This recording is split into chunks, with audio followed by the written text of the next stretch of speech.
been asking every day, how long will it take? Jesus said, all you have to do is ask.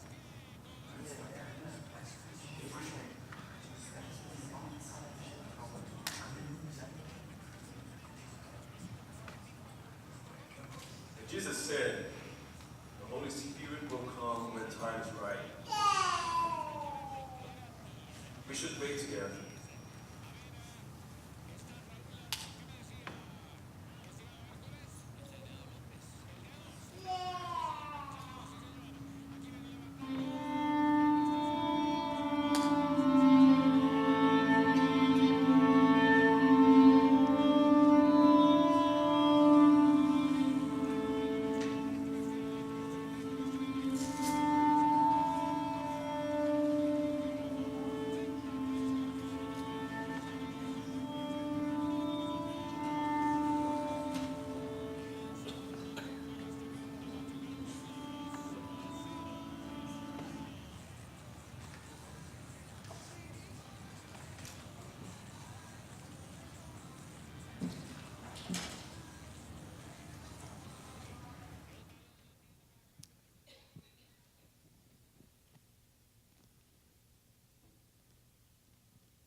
Nós vimos que a missão é de Deus e Ele nos inclui a igreja nesta missão como instrumento para a salvação de todas as nações.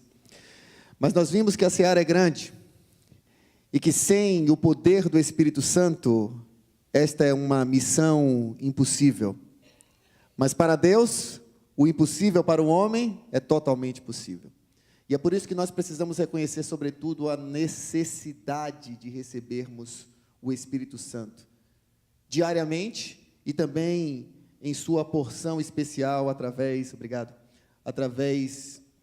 da chuva serôdia prometida.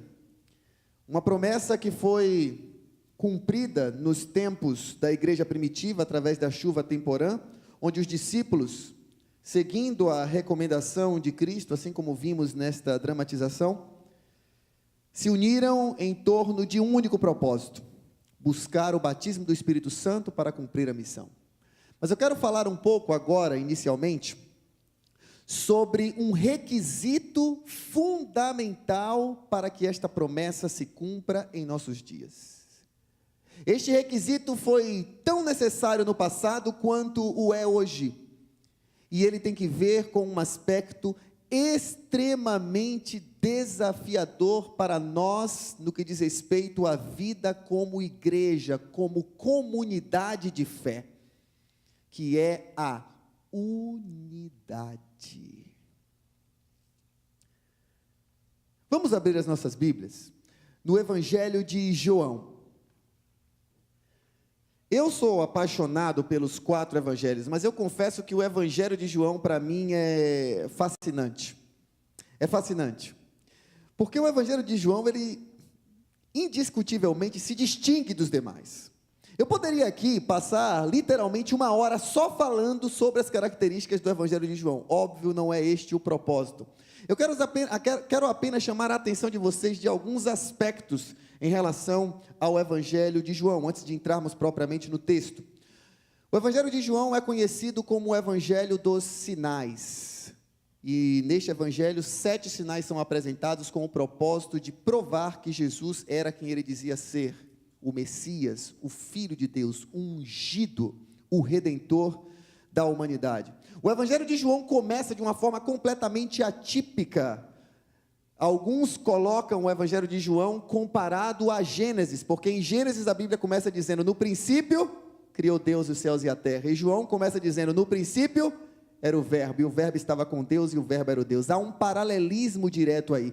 Primeira coisa que Deus criou em Gênesis 1, e disse Deus: haja luz. Se você continuar lendo capítulo 1, verso 3, se eu não me engano, do Evangelho de João, ele diz, no princípio era o verbo estava com Deus e o verbo era Deus. Ele estava no princípio com Deus, e diz assim, está aqui, olha, vou ler para vocês, e diz assim no verso 4, a vida estava nele, e a vida era o quê?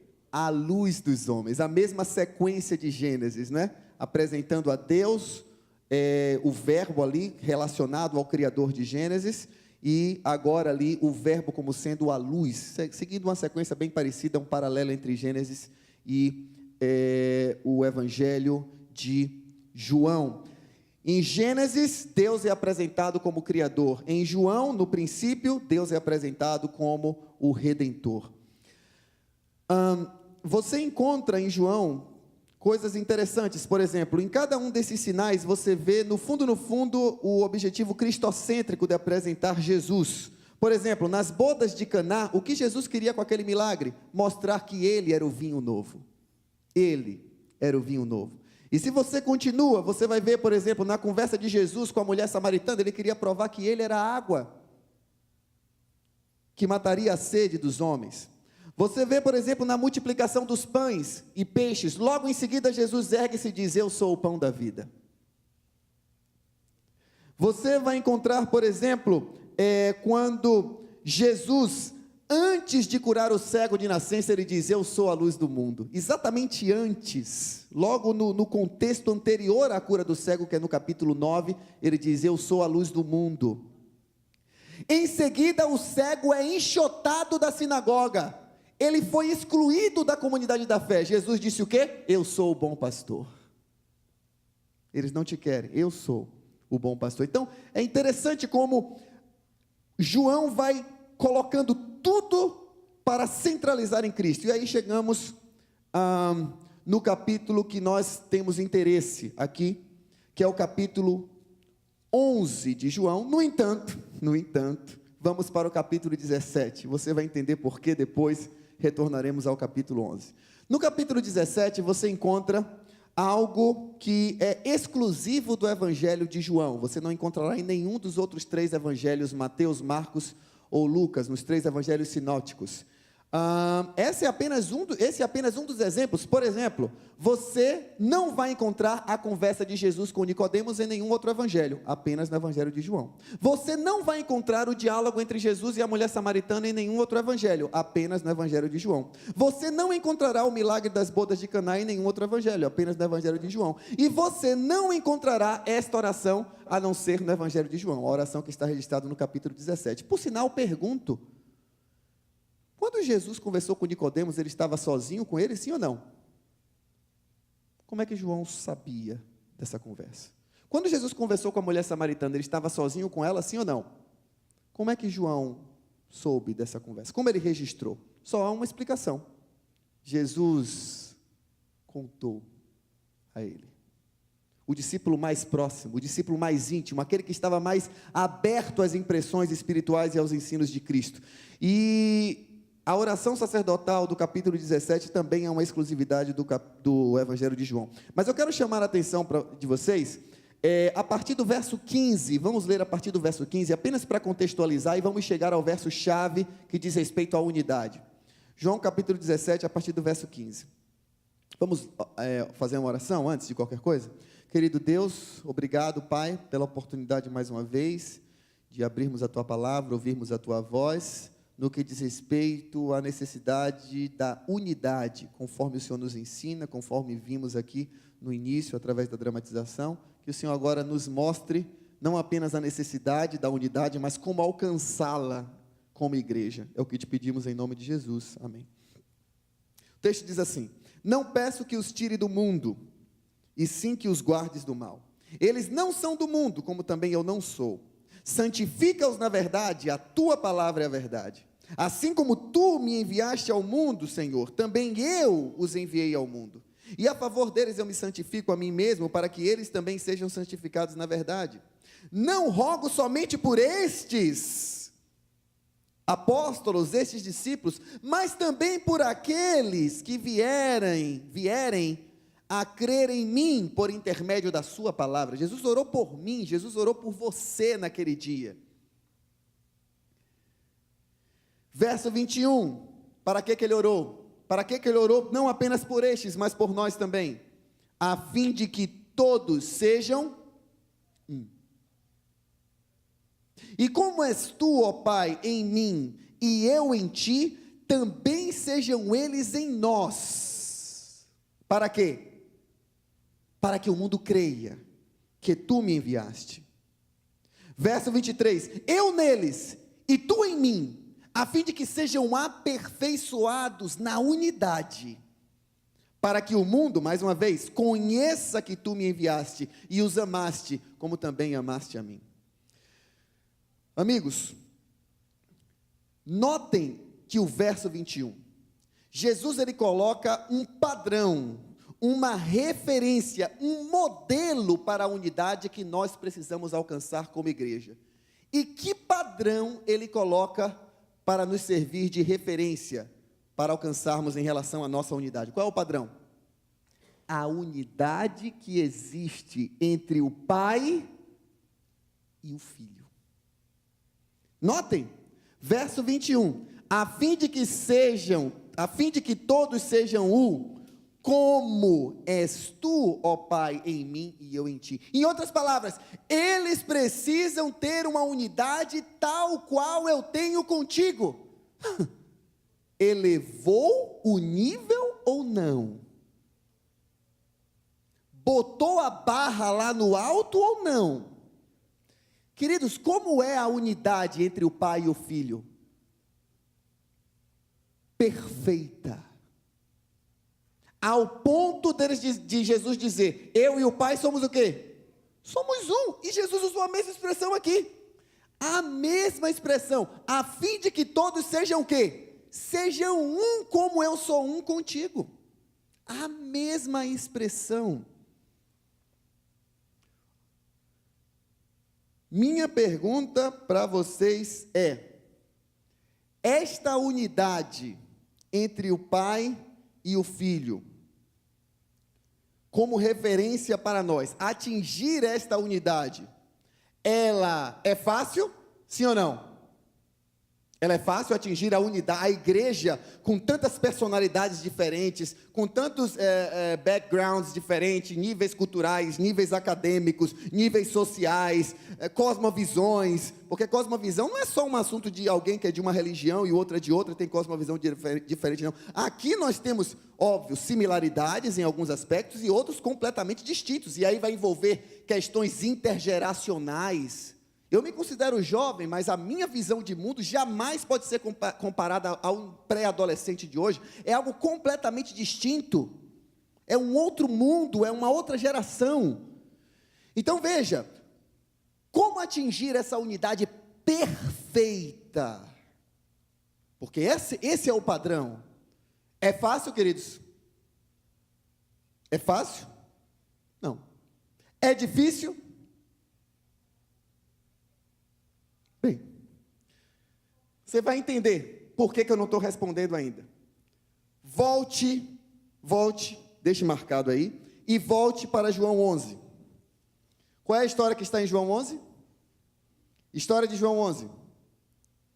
Ressurreição de Lázaro. O que tem que ver João 17 com João 11? Isso é a maravilha do Evangelho de João.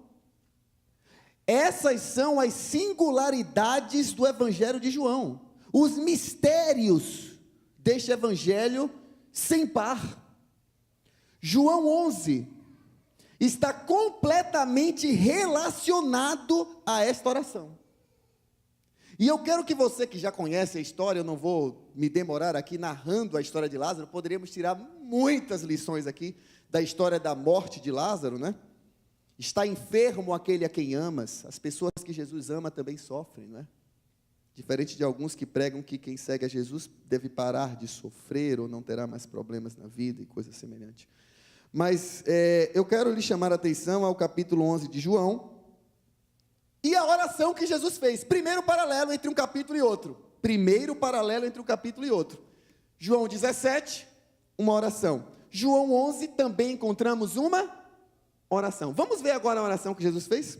João capítulo 11, verso 41 em diante. Tiraram então a pedra. Estão acompanhando aí? Sua Bíblia? João 11, verso 41. Tiraram então a pedra.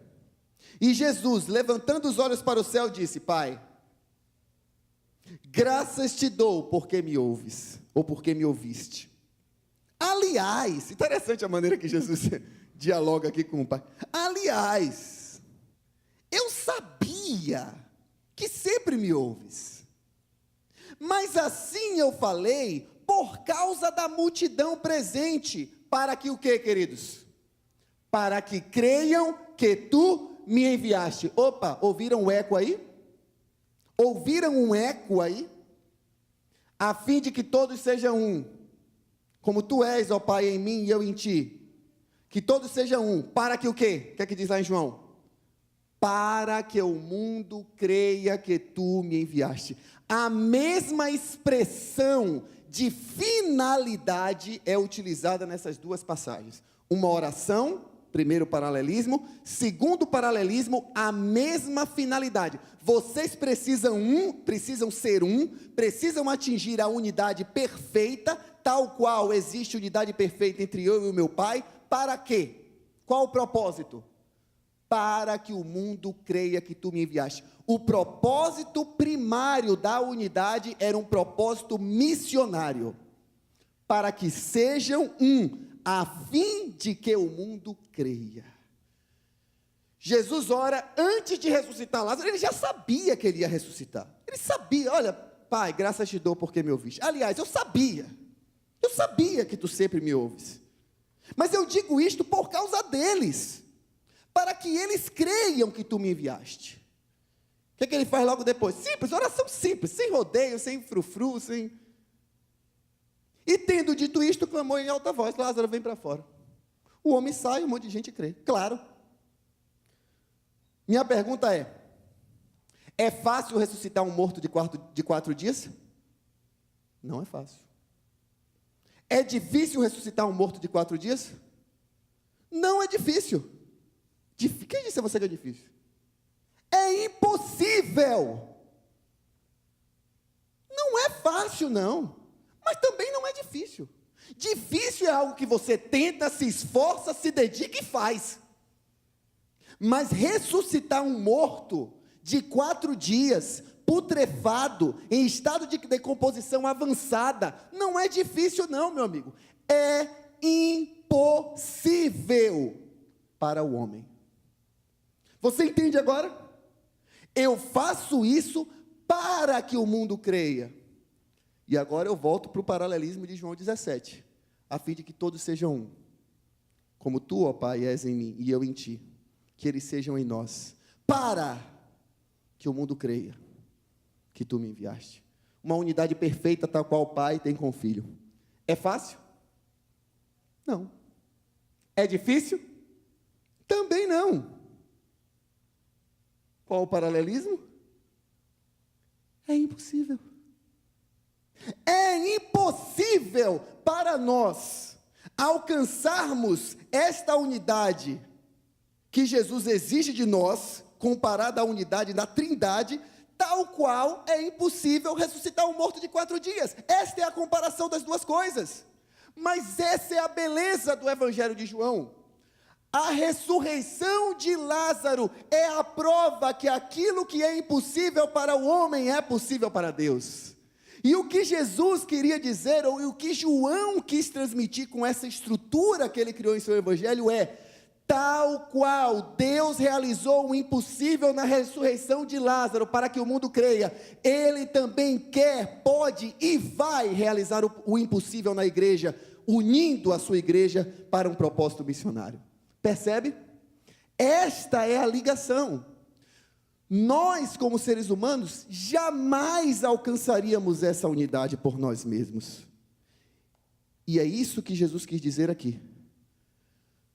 Queridos, a gente vê algumas denominações aí afora, por aí afora, não vou citar nomes, óbvio, por motivos éticos, mas principalmente denominações mais de linha pentecostal ou neopentecostal, onde o que se vende é milagres, curas, prosperidade ou coisa parecida. Não que não creiamos em milagres ou curas, mas é isso que se vende como principal mercadoria do Evangelho e não é o que a Bíblia ensina. Isso é apenas um acessório. O fato é que essas igrejas estão cheias, lotadas. As igrejas estão lotadas. As pessoas estão indo em busca de curas e de milagres. Mas sabe, queridos, olha o que a Bíblia diz. Se formos um, como o Pai é com o Filho, o mundo crerá. Sabe por quê? O mundo, queridos, está tão incrédulo, está tão insensível, que eles só crerão quando eles virem o impossível acontecer. Foi por isso que Jesus teve que deixar aquela situação chegar naquele ponto. 4 dias o cara morto, cheirando mal. Jesus falou assim, ó, eu vou fazer isso para que eles creiam, porque Jesus sabia da incredulidade do coração deles, e falou assim, olha, eles só crerão se eles virem o quê? O impossível acontecer. E esse é o papel da unidade na missão. As pessoas crerão quando elas virem o impossível acontecer na igreja. E o que é o impossível hoje, dentro desse ponto de vista de igreja, um ponto de vista eclesiológico? Atingir esta unidade, com tantos pensamentos divergentes, com tantos, como eu já disse, cosmovisões, backgrounds diferentes. Como atingir tal unidade?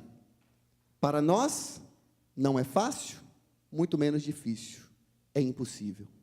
E ao reconhecer essa necessidade, nos despertaremos para a total dependência que temos do poder do Espírito Santo.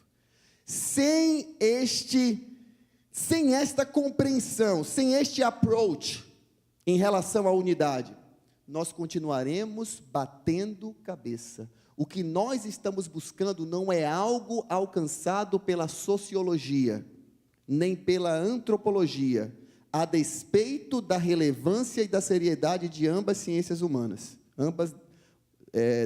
essas ciências. Essa unidade, ela é algo tão miraculoso como foi o milagre de Lázaro. É isso que o Evangelho de João quer apresentar em suas entrelinhas, na sua estrutura. Essa expressão, para que o mundo creia que tu me enviaste, só aparece em 2 lugares em João 11 e em João 17. Eu li as 2 passagens. Há uma relação temática clara entre as 2 passagens, e é isso que João quis dizer. Da mesma maneira que foi necessário um milagre para ressuscitar um cadáver morto há 4 dias, da mesma forma, carecemos de um milagre para que alcancemos a plena unidade, a unidade necessária para que o mundo creia. E ao alcançarmos essa unidade, como fruto, como ação direta do Espírito Santo, da atuação de Deus, que exige uma predisposição nossa como igreja.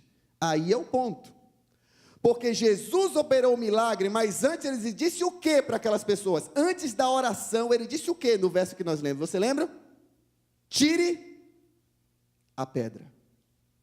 Tire a pedra. O que é mais fácil? Orar para um morto ressuscitar depois de 4 dias, ou orar para que uma pedra se mova? Jesus podia orar para que a pedra se movesse. Muito fácil. Estou ressuscitando um morto de 4 dias, Senhor, bota essa pedra para se mover aí. Vinha um anjo ali, dava uma sopra, a pedra ia para o lado.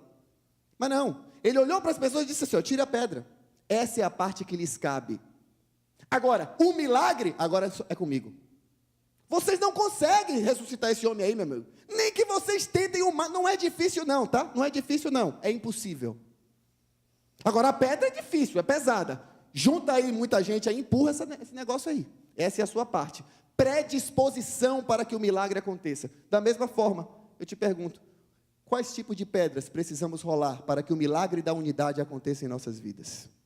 Que tipo de pedras em minha vida pessoal, em sua vida pessoal, nossa como comunidade aqui na igreja, precisamos remover para que o poder de Deus seja manifestado entre nós e através de nós? Para que o mundo creia que tu me enviaste. O poder de Deus, o Espírito Santo, não é para nós to boast, para nós nos vangloriarmos em relação à nossa capacidade espiritual, ou dons espirituais, ou coisas desse tipo. O propósito da unidade é um propósito missional, para que o mundo creia que tu me enviaste. Quando o mundo olhar para nós, se eles olham para as igrejas, veem milagres, veem curas, veem promessa de prosperidade e enchem, quanto mais quando o mundo olhar para nós e ver uma comunidade verdadeiramente unida. Quanto mais quando ele olhar para essa igreja e ver que, a despeito da diversidade, existe unidade. Eles verão que aqui o milagre de Deus aconteceu. E eu oro para que esse milagre seja uma realidade na minha e na sua vida. E ao alcançarmos essa unidade, o segundo passo acontecerá. E é o que nós veremos em sequência.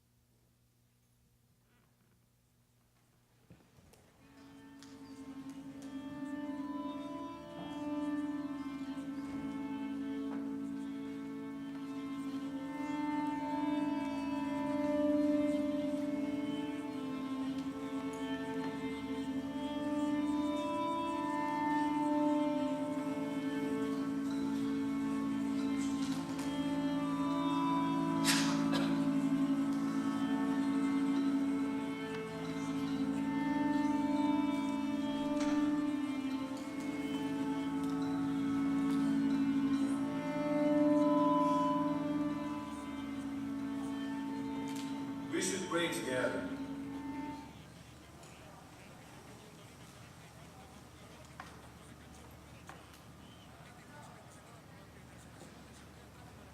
Our Father in heaven, hallowed be your name.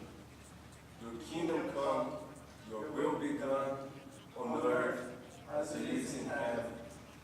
Give us this day our daily bread, and forgive us our debts, as we forgive our debtors. Lead us not into temptation, but deliver us from the evil one. For yours is the kingdom, and the power, and the glory, forever. Amen.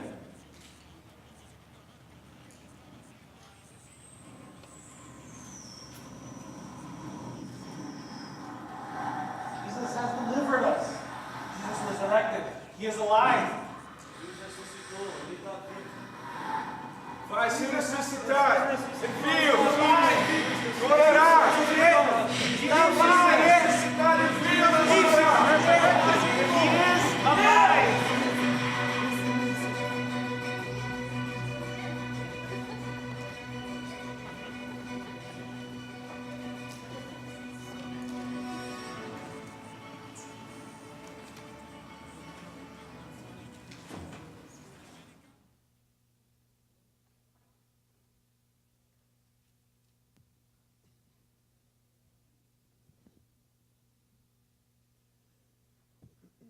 Hoje, após o almoço, eu imaginei que eu teria algumas horas ali descansando, dormindo, tirando um cochilinho,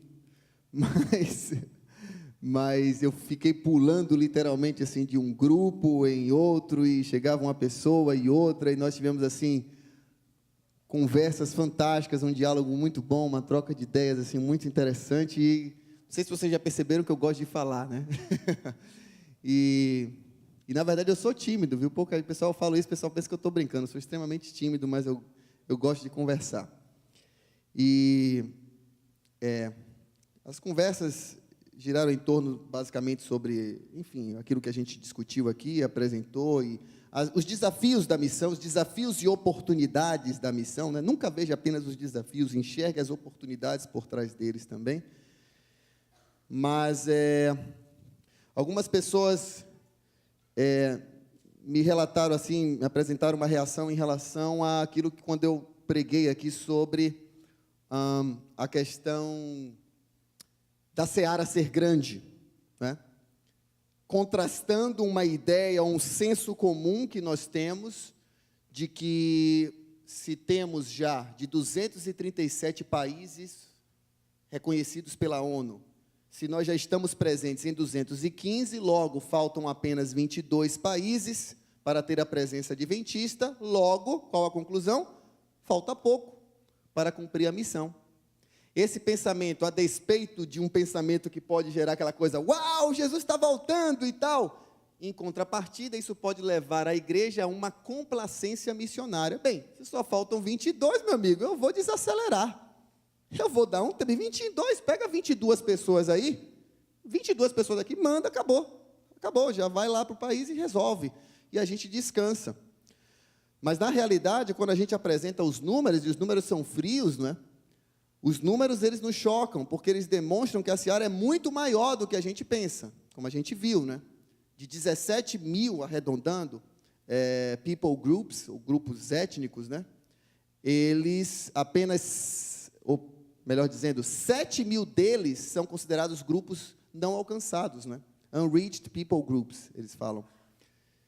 Então, 7 mil não é uma divisão geopolítica, é uma divisão etnolinguística. Nações, do ponto de vista bíblico, são conglomerados etnolinguísticos, e não territórios divididos por fronteiras, que é um conceito moderno e totalmente desconhecido ali no período bíblico, né? O conceito bíblico era impérios, tomava tudo, não tinha negócio de fronteira, nada. Então, eram povos. E quando a gente vê essa dimensão e coloca realmente isso em foco, a gente percebe quão grande é o desafio, quão grande é a seara, quão poucos são os trabalhadores, o quanto que a gente precisa fazer. E isso pode gerar um outro extremo, pode gerar um desânimo, pode gerar uma incredulidade, pode gerar também uma complacência, no sentido de que, então falta o que para Jesus voltar?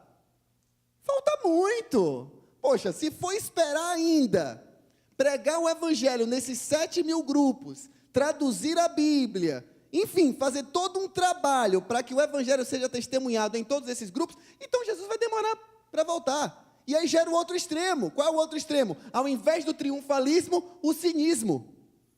O cinismo espiritual. Bem, Jesus vai demorar para voltar, então, comamos e bebamos. Comamos e bebamos. Vamos continuar do mesmo jeito. A gente não vai fazer diferença nenhuma. Isso é um cinismo.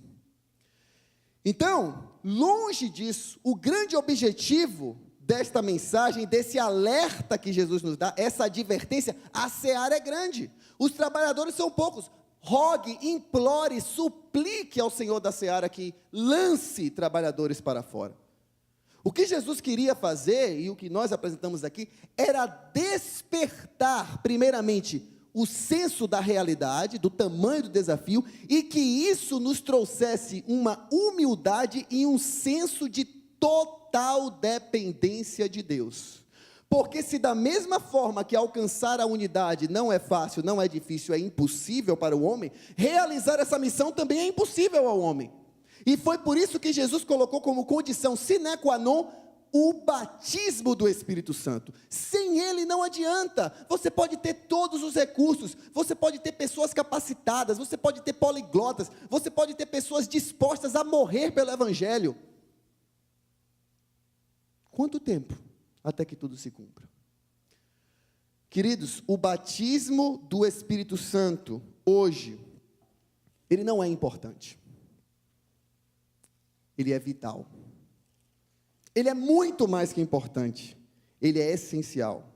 Ele é fundamental. E eu quero ler mais uma vez com vocês o que está escrito em Atos, capítulo 1,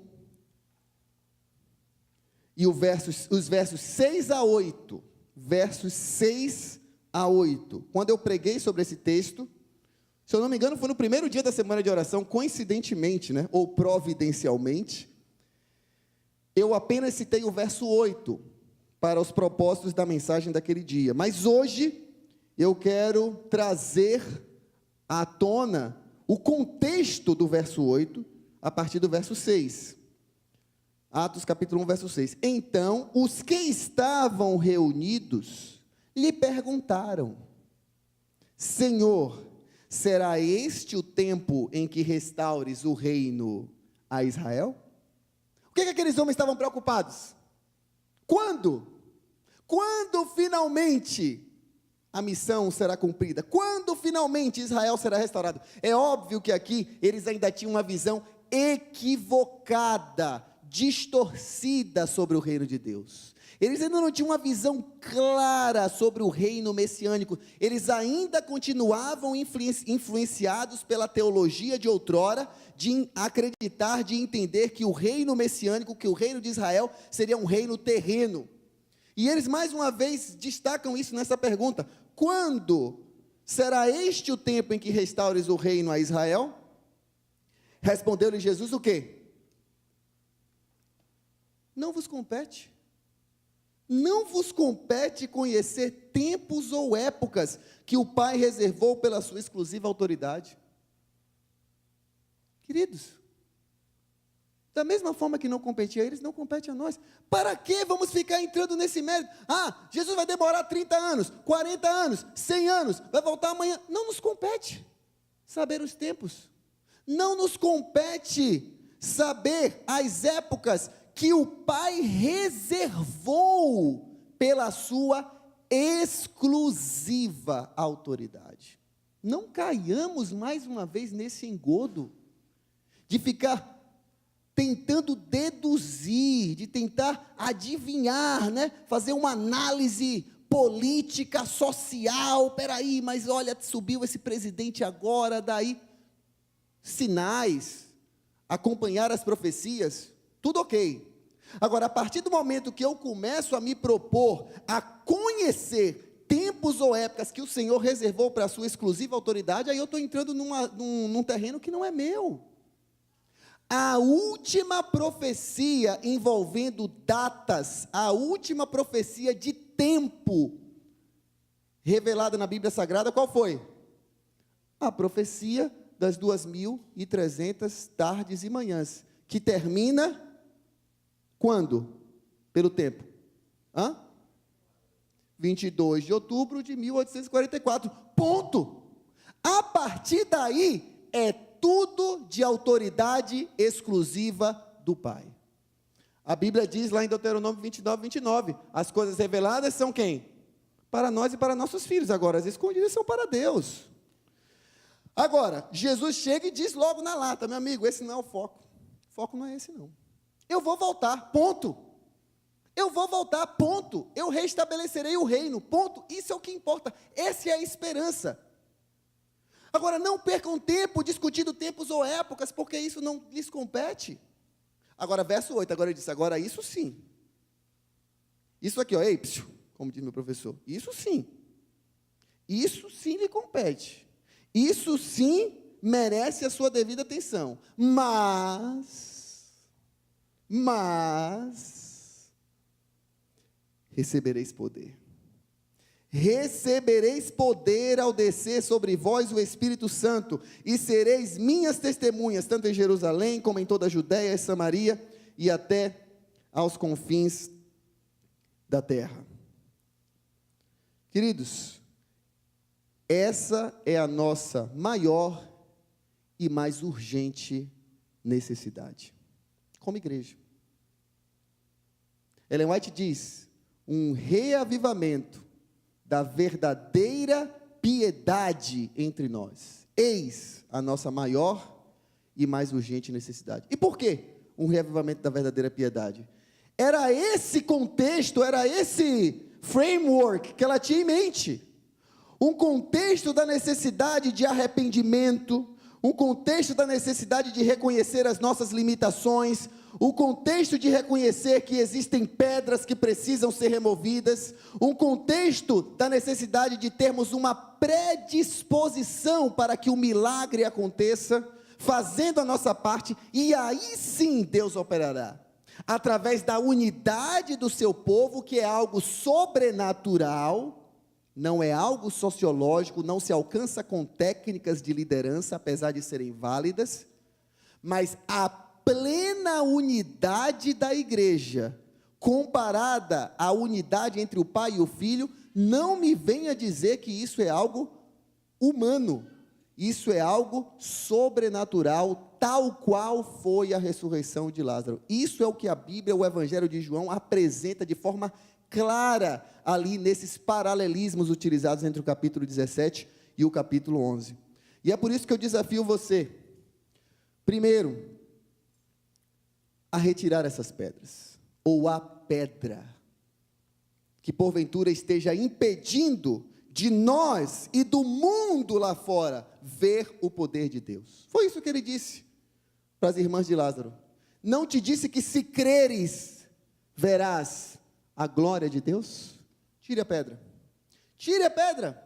Faça o que você pode. Mostre predisposição. Mostre que você crê. Mostre que você tem fé que Deus pode operar o impossível. Tirar a pedra. Pronto. Pai, eu sei que tu me ouves. Eu estou dizendo isso aí, mas eu já sei. Só estou falando por causa deles. Para que eles creiam. Para que quando aconteça o impossível, eles creiam que tu me enviaste. Da mesma forma, queridos, Deus realizou o impossível na época dos apóstolos da igreja primitiva. Aqueles homens, um grupo de 12 homens menos um, que depois foi substituído, Judas substituído ali por Matias. Aqueles homens, eles literalmente revolucionaram o mundo conhecido de então. Aqueles homens foram em cada recôndito conhecido do planeta. Aqueles homens viraram o mundo de cabeça para baixo. E tudo começou num pequeno cenáculo. Isso é incrível. Tudo começou com a predisposição de homens incultos, de homens sinceros, reconhecedores das suas limitações, homens que nem sequer conseguiam enxergar toda a profundidade do significado do reino, mas que tinham uma certeza no seu coração: eu quero ver novamente o meu Senhor. Eu quero ver o reino de Deus estabelecido. E naquele momento, pedras removidas, diferenças colocadas de lado, busca sincera e real, arrependimento, contrição, sincero, real, unidade, oração, foco, um propósito. O que aconteceu? Deus operou o impossível. Derrama o seu espírito. E naquele dia, aqueles homens saem falando em línguas. Queridos, se a chuva temporã foi isso aí, que eu acabei de relatar. O livro de Atos é o registro, é o relatório do que quando Deus derrama o seu Espírito sobre a sua igreja, o que acontece? Chuva temporã. Olha o que aconteceu no livro de Atos. O que aconteceu? Se a chuva temporã fez isso, eu me pergunto, o que Deus realizará através da chuva serôdia? Se você acha impressionante uma pessoa sair falando em idiomas dos quais ela nunca sequer teve contato ou estudou, e Ellen White deixa clara que a chuva serôdia será muito mais poderosa e extensa em sua influência, o que Deus vai realizar através desta igreja? Eu não sei, mas eu não aguento de vontade, eu não consigo esperar para ver. Porque, queridos, grandes maravilhas Ele realizará. E eu e você somos conclamados, não apenas a testemunhar essas maravilhas, mas a sermos participantes da mesma. Eu me lembro que, quando eu comecei a coportar, primeira férias minha de coportagem, eu ainda não estava estudando teologia, não estava no SALT. Eu abandonei o emprego que eu tinha, porque quando eu fiz as contas, eu vi que jamais trabalhando naquela empresa, eu conseguiria pagar o seminário. Então eu falei, bem, eu tenho que tomar uma decisão. E eu abandonei a empresa, abandonei o emprego que eu tinha. E minha família ficou olhando assim, sabe quando a pessoa não diz, está errado, nem está certo, a pessoa bota o pé atrás e diz assim, ó, pago para ver. Pago para ver. E ficaram ali, ó, só observando o que iria acontecer. E não era o meu nome, nem a minha honra que estava em jogo, não, era a honra de Deus. Minha família não é adventista. E eles ficaram olhando, vamos ver aí, onde é que vai dar essa loucura. E eu fui comportar, e eu lembro que eu estava comportando no interior da Bahia, e eu estava ali com aqueles homens, só eram homens, né? Só eram homens nessa campanha específica, não era uma campanha mista. E a gente ali, dedicado e ralando de porta em porta, saindo de manhã cedo, chegando tarde da noite, E assim, cada dia a gente ouvia os testemunhos dos colegas. Queridos, olha, é uma experiência única. O pastor Manolo hoje sabe o que é isso, alguns aqui, outros talvez saibam o que é isso. Eu tinha pouco tempo de convertido, eu tinha 3 anos de convertido. Eu estava vivendo aquela experiência e eu ficava maravilhado com aquilo e as pessoas falando. Sabe, teve um dia que parece que algo deu um clique assim na minha cabeça. Eu me lembro que eu li a Bíblia e eu ficava pensando assim, cara, que privilégio esses caras tiveram, velho. Não, peraí. Cara, demais. Você conhecer Pedro, bicho. Pare para pensar, você conhecer Pedro, você bater um papo com Pedro. Você trocar uma ideia sobre missão com Paulo. Eu ficava, meu amigo, que privilégio, que honra. Você conhecer João, o discípulo amado que ouviu coisas de Jesus que nenhum outro ouviu. Eu ficava, cara, como... Aí tem até aquela música gostosa, né? Eu quisera andar com Cristo pelo mar da Galileia. E eu ficava, puxa vida, que legal, tal. Em determinado dia eu parei naquela campanha, uma casa simples. O meu quarto que eu morava com os garotos ali, a gente passou meses, 3 ou 4 meses ali naquela casa. Era o quarto no fundo, no quintal. Bem se um quarto tinha até bolô, assim, sabe? Sabe o que é bolô, não? Essa palavra é conhecida? Mofo, é. Na Bahia fala bolô. E aí tinha bolô, sabe? Um negócio assim, bem sinistro mesmo, sabe? Mas parece que eu gostava. Eu era meio masoquista nessa época. Eu falava, nada, é isso mesmo e tal, sofrer por Cristo. Aquele negócio me dava um negócio de conforto. Não quero conforto, não, quero dormir no chão. É um negócio meio estranho, eu evoluí um pouquinho. Mas eu me animava, era engraçado. Uau! Vai para o campo de ônibus. Vou de ônibus, não, eu vou andando. Sabe aquele negócio de... Eu me sentia envergonhado quando eu olhava a história dos pioneiros. Cara, eu falava, não, peraí, cara, que conforto que nada. Eu quero é sofrer com esses caras, pelo menos eu ter alguma coisa para contar. E eu era meio doido, né? E aí, ainda sou, mas aí, estava lá no quarto. Nosso quarto era chamado de quarto da bênção. O pior quarto de todos, mas o nome era quarto da bênção. Sabe por quê? Toda semana, engraçado, o Manu sabe o que é isso aí. Aquele negócio de quem era o campeão da semana.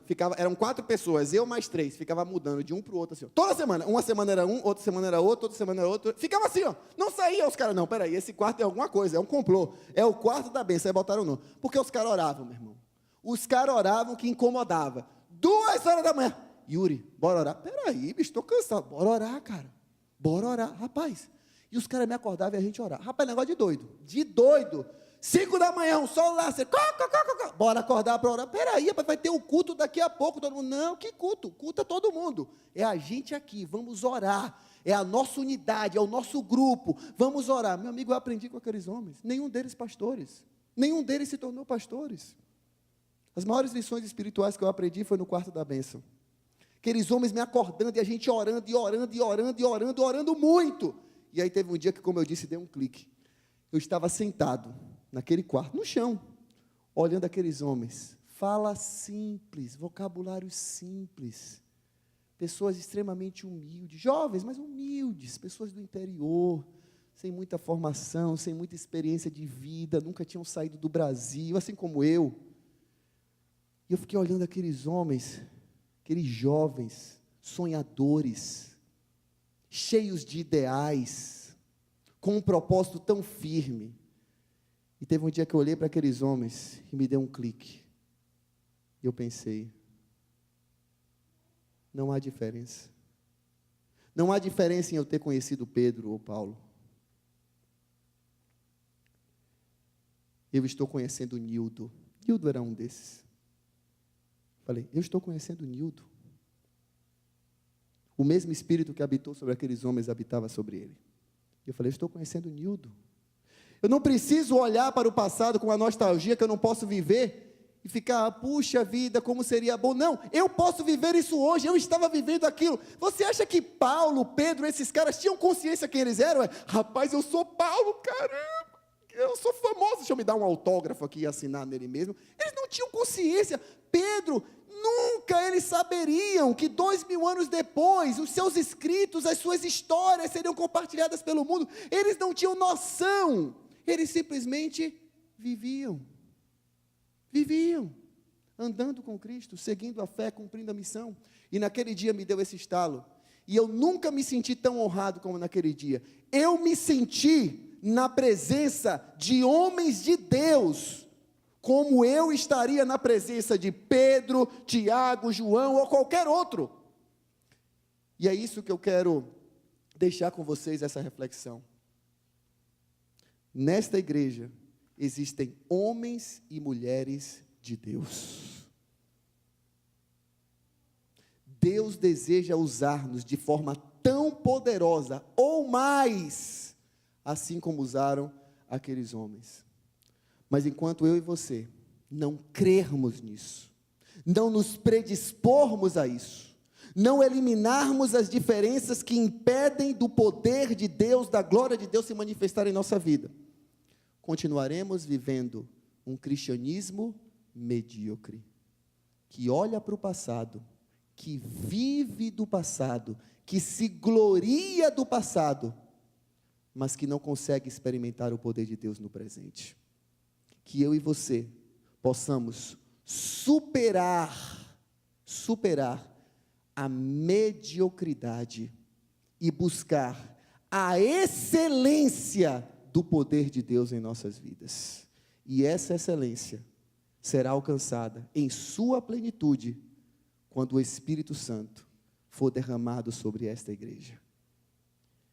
Ele começará de forma individual e culminará com um derramamento no povo que está disposto a receber esse Espírito, a viver em unidade, com uma única finalidade: para que o mundo creia que o Senhor é Deus.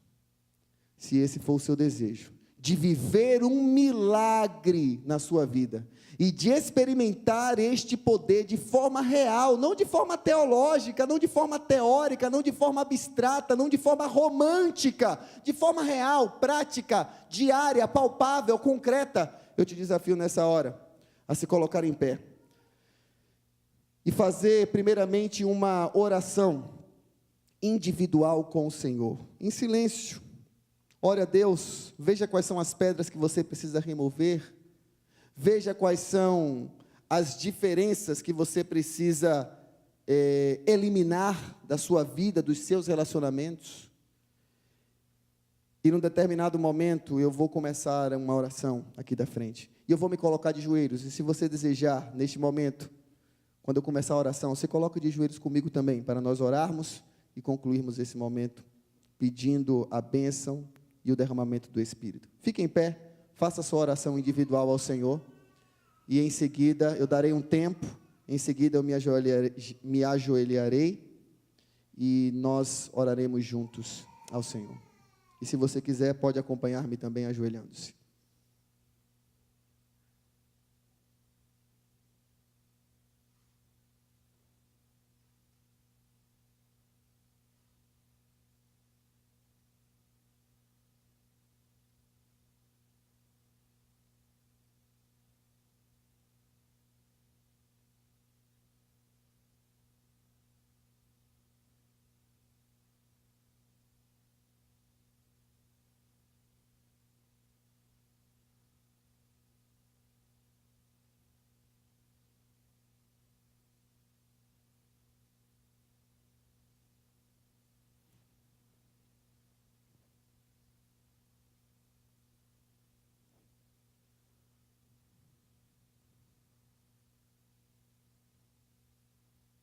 Querido e amado Deus, diante de Ti agora, Senhor, nós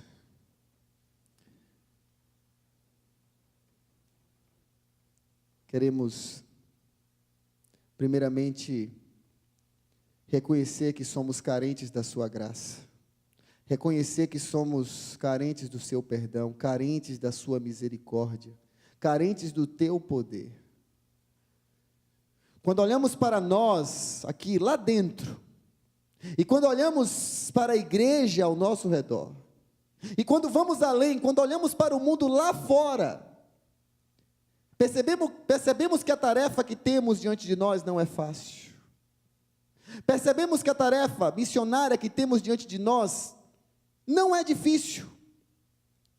Percebemos que ela é impossível. impossível para seres humanos falhos, impossível para seres humanos pecadores, limitados.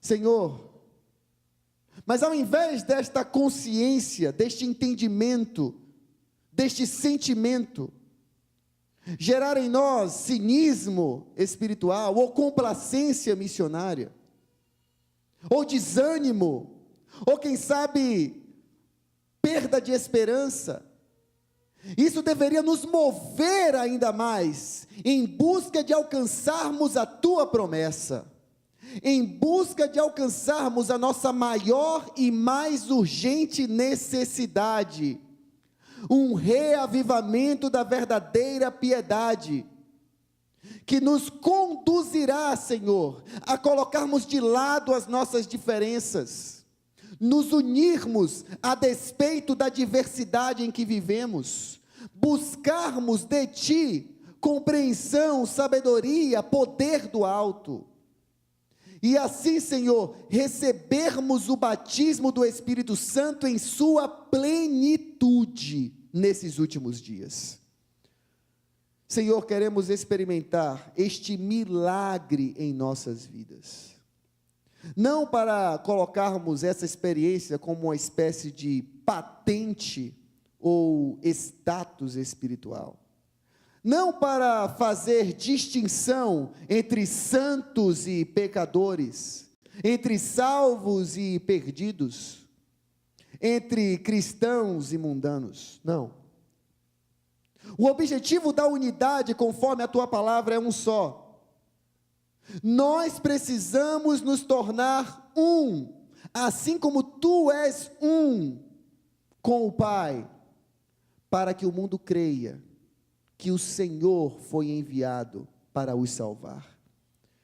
E é por isso que mais uma vez nós nos colocamos em Tuas mãos, de forma humilde, te pedindo que o Senhor nos convença daquilo que precisamos abandonar, daquilo que precisamos renunciar, do orgulho que precisamos quebrar, destruir a cada dia, do egoísmo, das vaidades, das paixões carnais, das desavenças, das porfias, das facções, das dissensões, dos ciúmes, de todos os frutos da carne, Senhor, que são como verdadeiras pedras, que mantêm a igreja muitas vezes dentro de um sepulcro,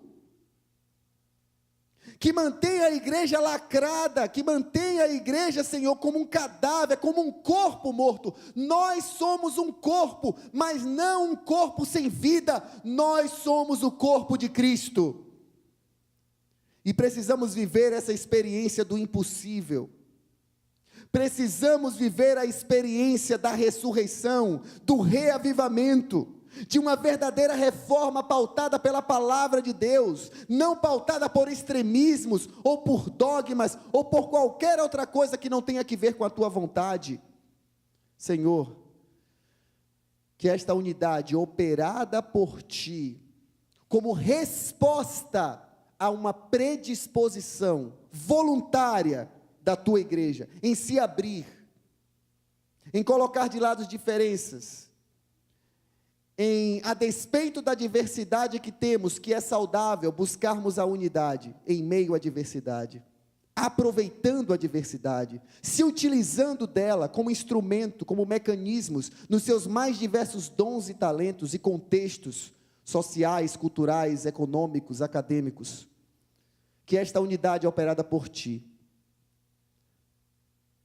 seja culminada com o dom do Espírito Santo em sua plenitude através da chuva serôdia. Eu creio, Senhor, que este acontecimento está às portas. E quando ele acontecer, e ele há de acontecer em breve, a Bíblia diz que o Teu povo sairá com poder para testemunhar de Ti em todas as nações. Eu não sei quais estratégias missiológicas serão utilizadas, eu não sei como as pessoas serão enviadas, eu não sei como as Bíblias serão traduzidas, eu só sei de uma coisa: o Senhor tudo podes fazer. E se nós crermos, nós veremos a tua glória e veremos o cumprimento da tua promessa. E Senhor, a despeito dos números frios, que nos mostram uma seara grande, e a despeito da tua advertência de que poucos são os trabalhadores, naquele dia, muitos trabalhadores se levantarão, imbuídos pelo poder do Espírito, se colocarão em suas mãos para serem lançados, quando e onde o Senhor quiser. E como diz a tua serva, Ellen White, os últimos acontecimentos serão rápidos. Muitas vezes, Senhor, o que me parece é que o Senhor está mais ansioso de voltar do que nós, ansiosos de te ver. Que o Senhor conceda a nós, coloque em nós o teu coração. Que o Senhor coloque em nós essa mesma paixão pelas pessoas que estão lá fora, paixão pelos perdidos, e que esse seja o propósito maior da nossa existência, que nada nem ninguém atrapalhe a missão de Deus que o Senhor tem confiado à sua igreja. Esta missão, eu sei, será cumprida. Eu sei que a tua igreja, hoje militante, será uma igreja triunfante. E nós, em breve, veremos o nosso Senhor voltando nas nuvens dos céus, com poder e grande glória, e todos juntos, unidos, para sempre, louvaremos o nome do nosso Senhor. Que essa esperança e que esta mensagem esteja cravada em nossos corações e que nós possamos compartilhá-la com outros. É o que eu te peço e agradeço. Em nome de Jesus. Amém. Amém, Senhor.